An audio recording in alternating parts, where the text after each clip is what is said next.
My name is Katherine Johnson, and for 28 years, I believed my mother's love was a prize to be earned through endless sacrifice. My reliability, I thought, was my greatest asset. That fundamental lie shattered 3 days after my own wedding, when my mother, having sent my cousin with a dusty Bluetooth speaker, leaned in and whispered about love, not appearances. It was a stark contrast to my sister's lavish affair and a moment that changed everything. How much of my life was a carefully constructed deception? The answer arrived minutes later. A call from Dad's attorney, a hidden will, and his words, "Your mother received a copy months ago." She tried to challenge it. In an instant, her excuses about money vanished, replaced by a chilling truth. She was at home, arranging flowers, oblivious that her world was about to unravel. Before I tell you what happened next, if you enjoy stories about justice and family boundaries, take a second to like and subscribe, but only if you genuinely connect with this story. Where are you watching from right now? And what time is it there? Drop a comment and let me know. My name is Katherine Johnson. I'm 28 years old, and 2 years after my mother spent $30,000 on my sister's wedding, she sent my cousin to handle mine with a dusty Bluetooth speaker pulled from a junk drawer. My sister had monogrammed napkins, a string quartet, 250 guests, and a 5-tier cake that required its own delivery team. At my wedding, the speaker died halfway through our first dance. My cousin slapped it twice, apologized, and started playing music from his phone. My mother didn't look embarrassed. She leaned toward me and whispered, "A wedding is about love, Katherine. You shouldn't be so focused on appearances." I stared at her, remembering the champagne fountain she had insisted my sister needed, because people would talk if the reception looked cheap. 3 days later, I sat at my dining table with my wedding invoices spread over the architectural plans for the house I had been designing for myself. My husband had already returned to work. I was alone, calculating how many months it would take us to recover from expenses my mother had promised to share, but suddenly claimed she could not afford. Then my phone rang. The caller was an attorney who had handled my father's estate. He asked me to come to his office immediately and told me not to mention the meeting to my mother. When I arrived, he placed a sealed envelope in front of me. My name was written across it in my father's handwriting. Beneath the letter sat a will I had never seen. The attorney looked me directly in the eyes. "Your mother received a copy months ago," he said. "She tried to challenge it." That was when I understood her wedding excuses had never been about money. Before I tell you what my father left me, and why my mother turned pale when I placed the will in front of her, tell me, what time is it where you are, and where are you watching from? I want to see how far this story travels. To understand why that envelope changed everything, you need to know what happened at my sister's wedding 2 years earlier. I did not remember the celebration as one smooth event. I remembered it in fragments because 3 days after my own wedding, I watched the old video on my phone and paused whenever another painful memory returned.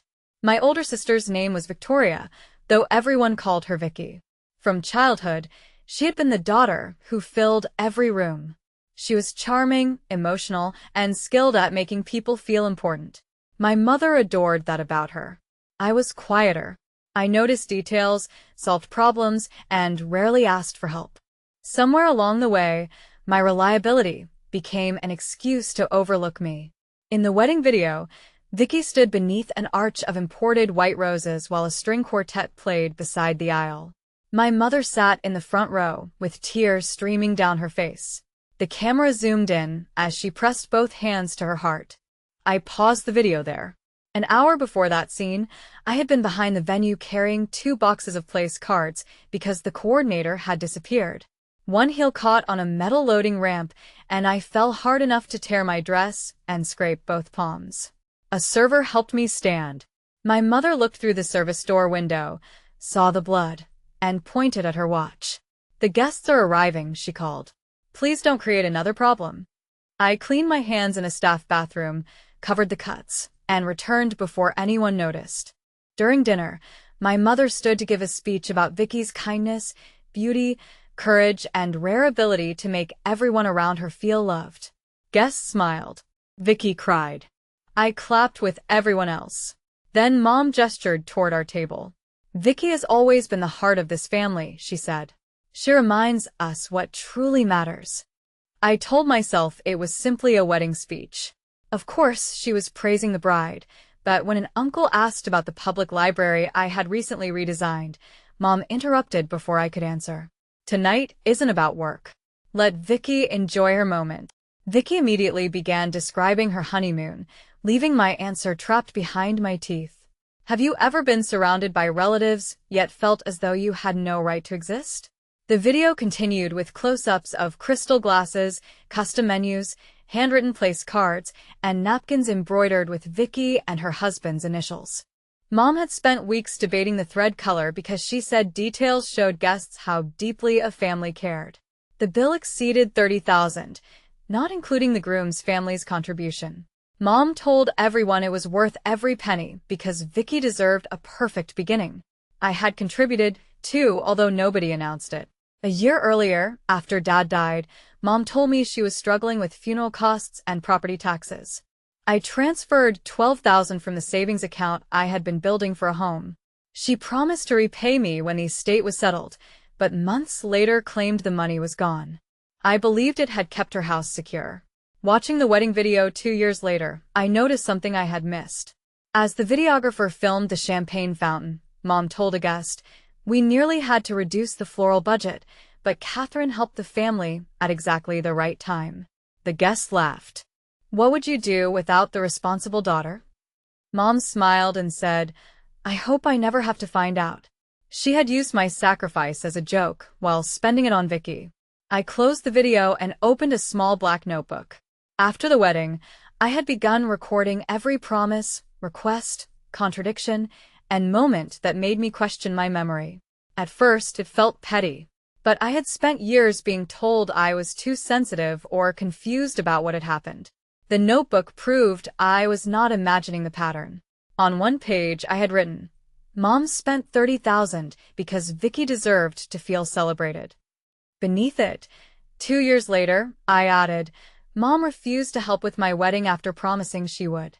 Sent an old Bluetooth speaker. Said appearances should not matter. I stared at those sentences until the difference stopped feeling accidental. After Vicki's wedding, I returned to my architectural firm and buried myself in work. I had just completed the design for a community art center, a difficult project involving an abandoned warehouse, a limited budget, and a neighborhood board that disagreed about everything. For 8 months, I negotiated permits, revised plans, and prevented the project from being canceled. When the final design was approved, my firm presented it to the senior partners. My supervisor projected my renderings onto the conference room wall. Excellent work, he said. The warmth reminds me of the way your sister organizes her charity events. Several colleagues followed Vicki online, where she posted photographs from lifestyle fundraisers beside flower walls and oversized donation checks. I looked at the building I had designed and wondered how even my achievement had become another doorway leading back to her. The design was based on interviews with neighborhood residents. I said. My supervisor nodded without hearing the correction. Creativity must run in the family. Everyone applauded. That afternoon, Mom texted me a photograph of Vicki and her husband standing beside new furniture. Vicki is doing wonderfully. I hope you can stop being distant and be happy for her. I had never criticized Vicki.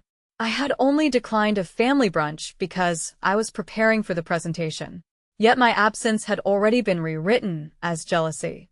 I opened my notebook and wrote, March 14th, missed brunch for work.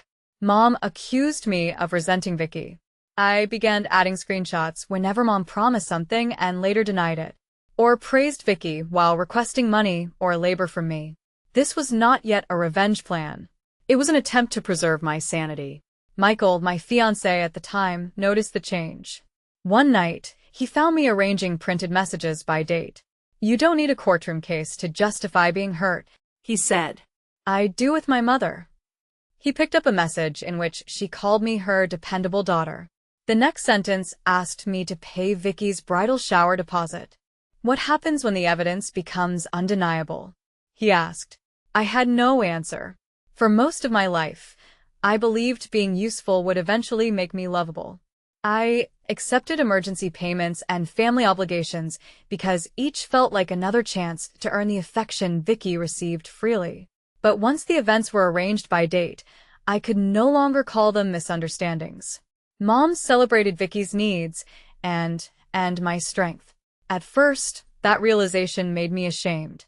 I was an architect trusted to identify weaknesses in multi-million-dollar buildings, yet I had ignored the cracks inside my family.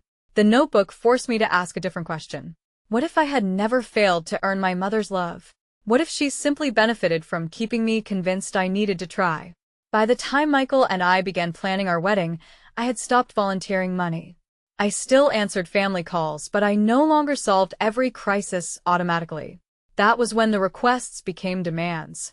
The most revealing call came 6 months before my wedding. I was reviewing structural drawings when Mom called 3 times in 10 minutes. Assuming there was an emergency, I stepped into an empty conference room.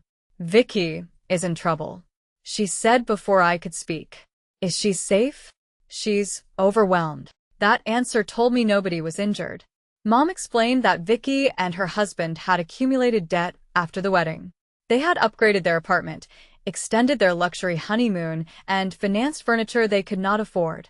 Vicki had also reduced her work hours to focus on a lifestyle page that produced almost no income. "They're falling behind," Mom said. "I told her you could send $1,500 a month until they recover." I thought I had misheard her. "You told her what?" "Only temporarily. 6 months, perhaps 8. That could be 12,000. You earn a stable salary." "I'm paying for my own wedding and saving for a home." Mom sighed as though my plans were an inconvenience. "Katherine, you've always been stronger with money. Vicki is going through a crisis." A crisis she created after a 30,000 wedding. That wedding was important to the family. So is mine. The silence that followed was brief, but unmistakable. Mom lowered her voice. "Your wedding does not need to become a competition." I reminded her that she had offered to contribute 10,000 to my wedding. She denied promising a specific amount, so I opened my laptop and read her message aloud. "We gave your sister a beautiful wedding, and we will do the same for you. I can commit 10,000. Love, Mom." Her tone changed. "You keep old messages?" "When people deny making promises, yes." "Katherine, that is not healthy. Neither is rewriting conversations." She tried another approach. "The entire family contributed to Vicki's wedding. It wasn't only me." Something inside me stopped. "What do you mean, the entire family?" "Your father left resources. You gave me money. I combined what was available. My 12,000 was for taxes and funeral expenses. It all came from the same family pool." "No, it came from my house fund." Her patience disappeared.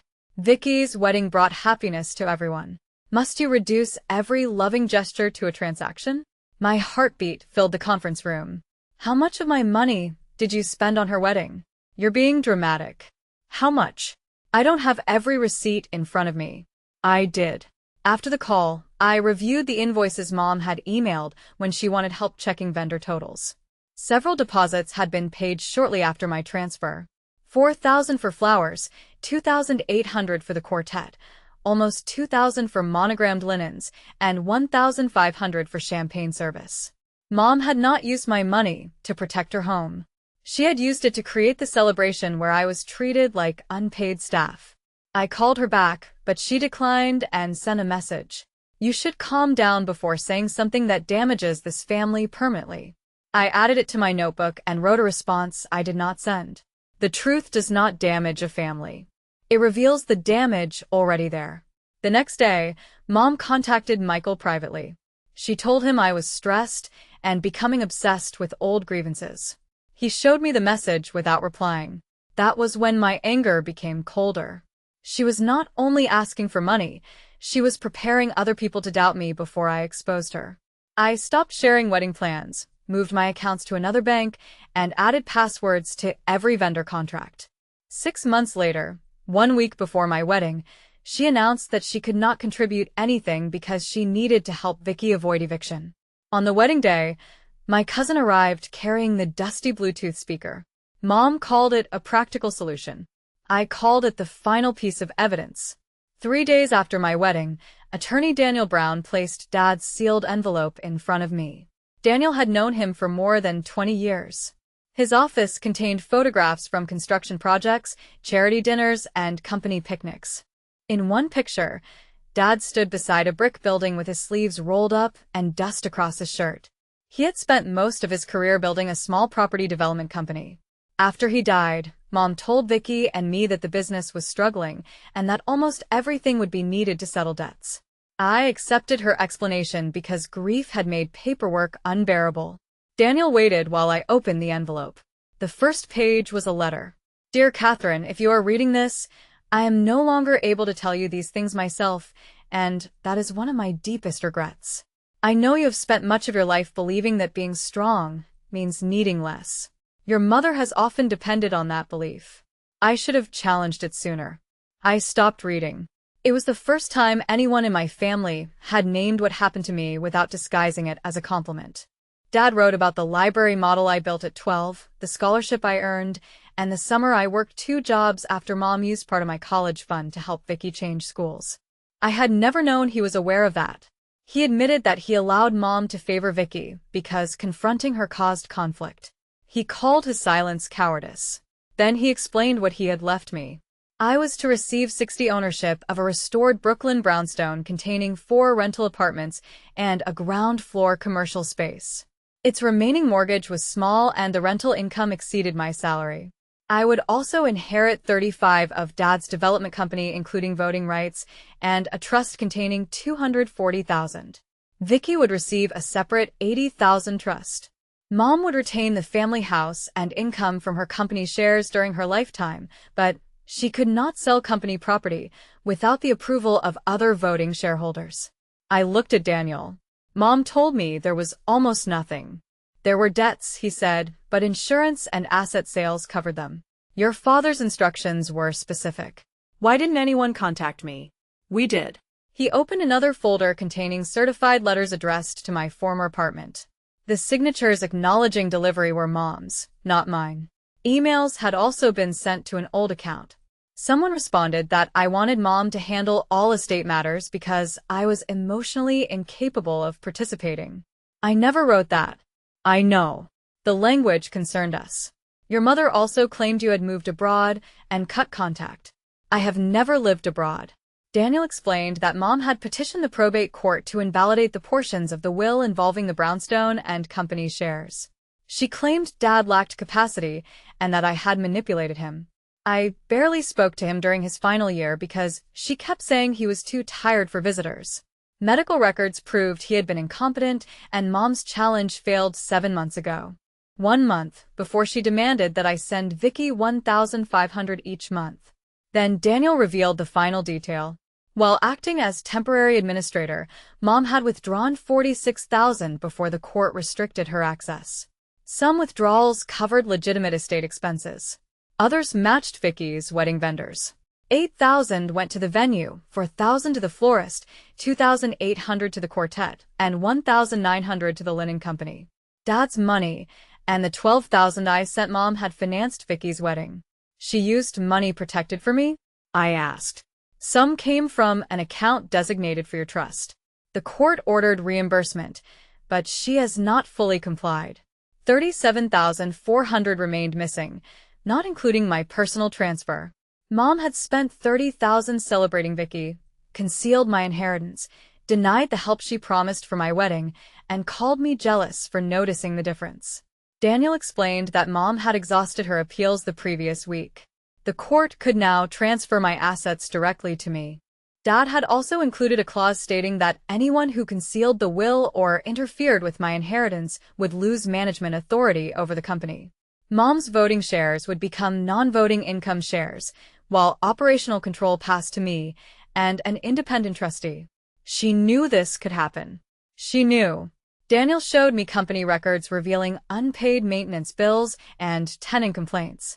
Mom had also used company funds to pay Vicki for supposed marketing consultations, although there was little evidence she had performed legitimate work. Is that legal? I asked. Not without authorization or proof the services benefited the company. We are reviewing it. All my life, Mom had told me fairness was childish. She said families gave according to need, not equally. But need always meant Vicki wanted something, while my independence proved I deserved nothing. Dad had tried to correct the imbalance, and Mom had tried to erase his correction. Daniel asked what I wanted to do. The old Katherine would have protected the family's reputation and accepted a private apology. But that woman had entered his office without knowing her own history. "Transfer every asset legally belonging to me," I said. "Remove Mom's authority exactly as the will requires and order a complete forensic accounting." Daniel warned that the findings might become public court records. "I understand. If your mother refuses repayment?" I thought of the champagne fountain at Vicky's wedding and the broken speaker at mine. Then enforced the judgment. As I left, Daniel handed me one final envelope. "Your father asked you to open this after deciding whether you would protect yourself or the family's image." Outside, I tore it open. The note contained 2 sentences. "A structure does not become safe because everyone agrees to ignore the crack. Build something better, Katherine." For the first time, revenge did not look like screaming. It looked like documents, signatures, and consequences nobody could manipulate away. I asked Mom to meet me at her house the following evening. I did not tell her Daniel would attend by video call or that Michael would wait outside. I had learned to stop entering family confrontations without witnesses. When I arrived, Mom was arranging flowers on the dining table. "I hope this means you're ready to apologize," she said. "For what?" "For the accusations about Vicky's wedding. She has been extremely upset." I placed Dad's letter, the will, and the transaction report on the table. Her hand froze around a flower stem. I met with Daniel. The color drained from her face. She lowered herself into a chair. "Katherine, there are things you don't understand. I understand that Dad left me the brownstone, company shares, and a trust. I understand you signed for legal notices addressed to me, challenged the will, claimed I manipulated him, and withdrew money protected from my inheritance." Her shock lasted only seconds before turning into anger. "You went behind my back. It was my father's will. I am your mother. That does not give you legal ownership of my property." She pushed the documents away. "Your father was sick and bitter. He wanted to punish me. He wrote that he wanted to correct years of favoritism. You believe a dead man's letter over your own mother?" "I believe bank records." Mom insisted that everything she had done was for the family. When I mentioned the wedding vendors, she said canceling the contracts would have humiliated them. When I reminded her about my $12,000, she said she had moved money where it was needed without telling me. "You would have judged me. I am judging you now." She stood abruptly. "You have always resented your sister. Even as a child, you kept score. I asked to be treated like your daughter. You had opportunities Vicki never had. You were intelligent and independent. Your sister needed encouragement. Vicki received encouragement, money, protection, and excuses. I received responsibilities because you could handle them." Then she said the sentence she had used all my life. "You were always the strongest one." Tears gathered in her eyes as if the compliment should erase every document between us. I felt the old reflex to comfort her and make the truth less painful, but I let it pass. "Mom, I am tired of being strong because you decided my pain was convenient." She began crying and said she had been terrified after Dad died. Vicki had fallen apart while I seemed fine. "I wasn't fine," I said. "I simply stopped expecting you to notice." She claimed she intended to tell me about the will when the timing was right. "Before or after you finished spending it?" I asked. She slapped the table. "That money would have divided you and Vicki. You divided us long before Dad wrote the will." I turned my laptop toward her and connected Daniel. He explained that her voting authority had been terminated under the concealment clause. An independent accountant would review all company and estate transactions. She had 30 days to begin reimbursing the missing funds or enforcement proceedings would continue. Mom stared at the screen. "You cannot do this to me," Daniel answered calmly. "These consequences were established by your late husband's estate plan and confirmed by the court." She looked at me. "Stop this." "No." "I could lose the house. The house is protected unless you refuse repayment or the accounting reveals more unauthorized withdrawals." Where am I supposed to find that kind of money? You told me family members should sacrifice when someone is in crisis. For the first time, she understood that her words no longer controlled the room. She threatened to tell everyone I had sued my own mother. I didn't file the challenge, I said. You did. I placed my black notebook and printed messages beside the legal records. Her promise to help with my wedding, her demand that I fund Vicki, her admission that my money entered the family pool, and the message suggesting to Michael that I was unstable. You documented private conversations? I documented a pattern. That is sick. No. It is what people do when the truth keeps changing. She called me cold, selfish, and vindictive. She said Dad would be ashamed to see me destroying the family. I slid his final note across the table. She read it twice and had no response. I told her all financial support was ending. I would not pay her legal fees, Vicki's debts, house expenses, or unauthorized company charges. Until the accounting was complete, communication would remain in writing. If you or Vicki publicly lie, I added, the court records will speak for me. She whispered. You would expose your own family? You exposed us when you forged my consent and took my inheritance. I am refusing to hide it. At the door, she followed me. Katherine, please. We can solve this privately. I turned back. You had 2 years to choose honesty in private. Then I walked out. By the next morning, she had called 11 times. I did not answer. By noon, Vicki had left 6 messages accusing me of attacking a grieving widow. I listened to every one and scheduled a meeting with her. Vicki arrived at my apartment looking as though she expected me to repair the problem before she understood it. She did not sit down. How could you threaten Mom's house? I didn't. She says you're demanding almost $50,000. The estate is demanding repayment of money she withdrew without authorization. She used it for family expenses. She used it for your wedding. Vicki folded her arms. So, this is what it's really about. You're still jealous. The word no longer hurt. It sounded rehearsed. I placed the transaction report on the table. $8,000 to your venue, $4,000 to your florist, $2,800 to your quartet, $1,900 for monogram napkins, $1,500 for the champagne fountain. Shall I continue? Her eyes moved across the page. Mom told me Dad left money for family celebrations. He left separate trusts and property instructions. She concealed the will and challenged it. You probably would have refused to help. It was not hers to promise. Vicki pushed the report back. You've always acted superior because you're careful with money. And you have always treated my money as a family emergency fund. I never asked you to pay for my wedding. You accepted it. I didn't know where it came from. Now you do. Uncertainty crossed her face, followed by fear. Mom said your attorney froze the company accounts. We restricted unauthorized spending. My brand payments come through that company. Why? She hired me as a marketing consultant. What work did you perform? Vicki looked away. The accounting had already found more than $26,000 in payments to her for consulting, travel, photography, restaurants, and clothing. There were no contracts, reports, or measurable results. Those payments ended the moment I gained voting control. I need that income, she said. My husband and I are already behind. Then find legitimate work. My platform is still growing. The company is not financing it. She stared at me as though I had struck her. We could lose our apartment. You allowed Mom to ask me for $1,500 every month. She offered that. And you accepted. I thought you could afford it. You never asked what it would cost me. Her voice rose. Fine. I'm sorry you felt overlooked. Is that what you want to hear? No. Then what do you want? I want the financial relationship to end. I told her I would not pay her debts, restore the consulting arrangement, stop Mom's repayment order, or hide the truth to protect their image.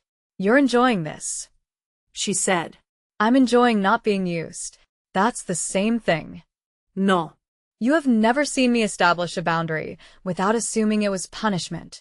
Vicki blamed Mom for insisting on the extravagant wedding and promising that money was available. She claimed Mom had assured her that the company wanted social media exposure. Every explanation transferred responsibility to someone else. I asked whether she had ever wondered why I received almost nothing for my wedding. You wanted something smaller, she said. I invited 120 people because that was what Michael and I could afford after Mom withdrew her promise. You could have asked me. I did. You said newlywed life was expensive. She remembered. I could see it. After a long silence, she asked what would happen next. I explained that Mom had to repay the estate and that Vicki would need to return any money the accountant deemed improper or arrange a legal payment plan. I don't have $26,000.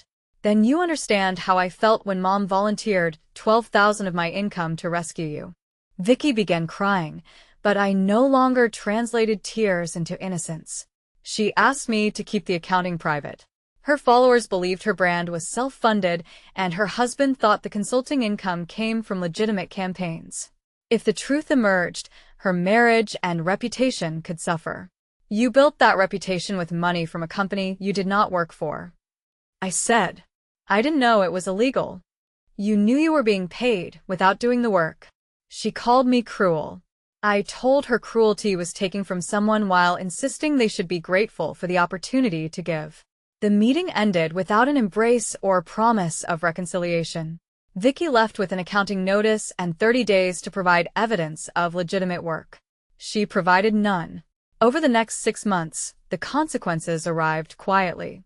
Mom sold her luxury SUV and several pieces of jewelry to begin repaying the estate. She refinanced the family house under court supervision. She did not lose the property, but she lost the ability to use it as an endless source of money. The company removed her from management, and once the payments to Vicki were documented, Mom's income distributions were reduced according to the repayment order. Vicki's consulting arrangement was declared unauthorized.